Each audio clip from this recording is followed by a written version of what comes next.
Welcome back po sa Men of Light. Maraming salamat po sa inyong matyagang pagsubaybay dito sa aming episode. Nasa huling yugto na po tayo. And we will read to you some of the messages ng ating episode na entitled When Our Nets Are Empty. Punong-puno po ang ating text, ang ating cellphone.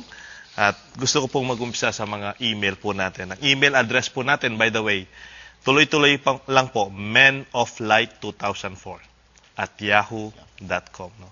Men of Light, light as in ilaw, no? Men of Light 2004, tuloy-tuloy po yun, at yahoo.com. You can also email us para sigurado rin matatanggap natin. Ito pong isang email natin ay nanggaling kay Joseph Lakap ng San Nicolas, Masantol. Sabi niya, I'm a kidney transplant patient. Please pray for my kidney to be strong and to be healthy, and for my family to stay healthy. I have 4 kids, all of them boys. Yes, Joseph, we will surely pray for you. I also have a brother na twice pong na-kidney transplant. That's why I could understand the very precarious situation ng you have to take good care of your kidney. No? Ito naman pong email ay galing kay Cherry Hill Lim. I'm Cherry from Dumaguete City. I'm one of your new viewers in TV. My friends are lady monks in the monastery of Aganan, Sibulan, Negros Oriental. The neurologist told me I have seizures for already 23 years. No?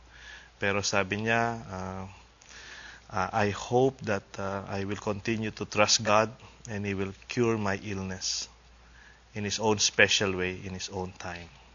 So maraming salamat, Cherry. We will also continue to pray for you. And sana continue to be with us. Ito naman po ay galing sa Cebu, na Maria Ang. Mahilig po akong manood sa TV Maria, kaya lang po natsambahan ko sa TV Cebu ang Men of Light. Kaya nag-text po ako. Maraming salamat po sa programa ninyo. Natutuwa po ako sa mga paliwanag ng mga pare at obispo at ating mga brothers sa ating Men of Light. And then meron pa pong message kay Erickson Rason ng Lubao, Pampanga. Ang dami ko pong natututunan sa magandang asal at gawa sa kapwa sa inyong programa Men of Light. More power sa mga fathers. And then ito naman po sabi, congrats po sa inyo, Father Deo at Bishop. Ang galing magpaliwanag sa mabuting balita.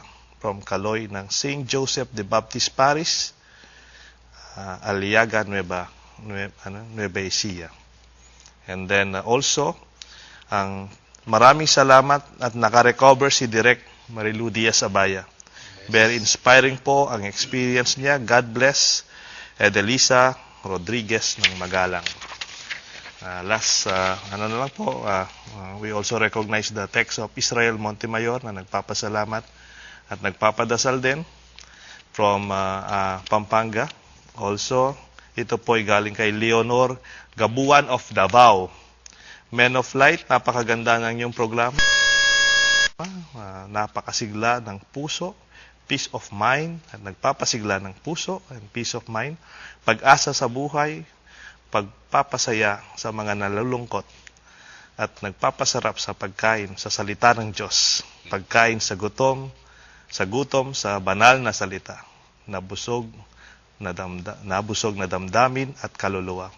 Learn to accept trials in life, nagbigay galak ng tao. Salamat sa salita ng Diyos, tumatagos sa puso at isip at sa laman at buto ng tao.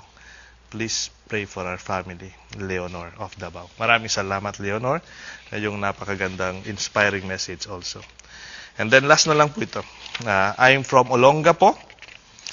I'm staying near Capitol here in Pampanga. I love listening to men and people who are talking about God. Yun lang. Okay.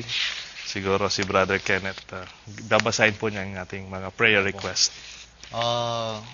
Ito po yung mga nagpapasama sa ating mga panalangin.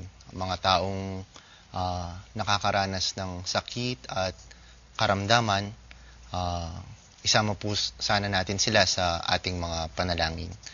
For the complete healing of Roy and Ana Rolands, si Agrifina Gatchalian at Maria Lucila Rivera, si Salvador Espiritu, si Georgia Ray Reyes, si Silvano Leoncito, si Glean Matthews Nilo Silang, 12 years old pa lamang po na naoperahan sa kanyang tuhod, at si Fernando Mercado Sr. at Pet Marcelo.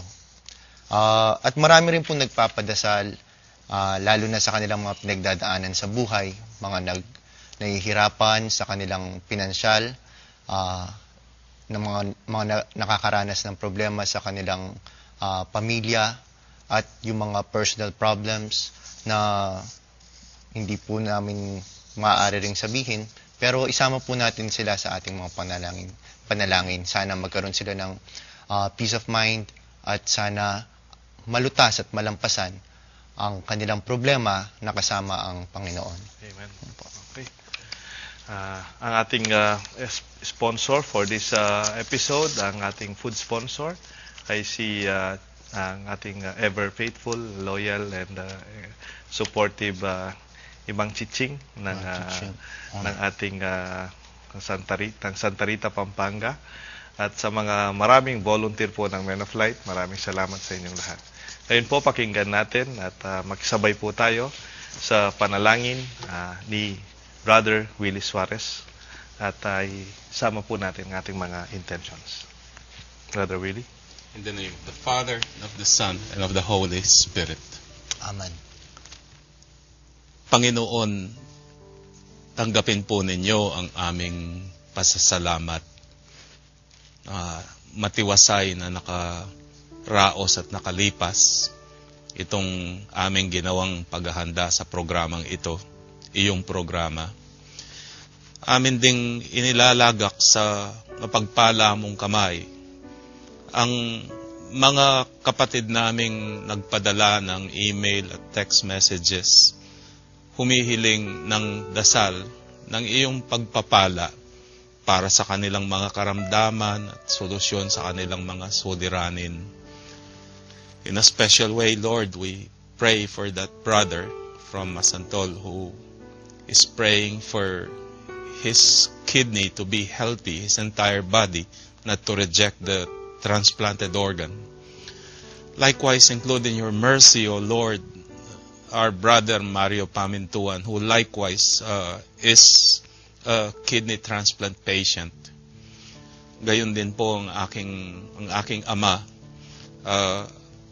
Patuloy mong pagpalain ang kanyang kalusugan at pangangatawan. Lord, include also in your blessings people who are celebrating anniversaries and birthdays for this month. In a special way, I pray for my sister Wilna, who shall be celebrating her birthday soon, and a friend, my sister Valentina Tan. Gayon din naman aming itinataas ang bawat isa sa amin na iyong mga lingkod at mga anak na sa iyong pagtawag sa amin, sa aming kanya-kanyang kinalalagyan, ay matuto kami tumugon, Panginoong Diyos, ng walang pag-aalinlangan.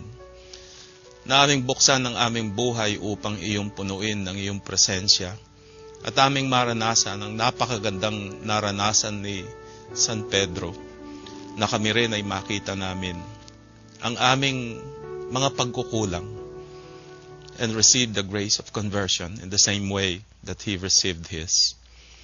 And lastly, Lord, please call us to be fishers of men and give us the grace to work alongside you, untiring and unselfish. Bless our lives, this program which is yours. Bless the work of our hands, as we ask for all of this through Christ our Lord. Amen. Amen. Sumainyo ang Panginoon At sumainyo rin.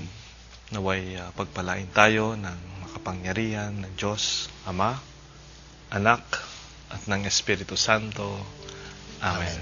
Maraming salamat, Brother Willie, sa inyong napakagandang prayer. Po. Kuya Kenneth, Brother Kenneth, maraming salamat din sa lahat ng ating mga volunteer and staff ng Men of Light. Thank you very much at sa ating lahat na nakikinig.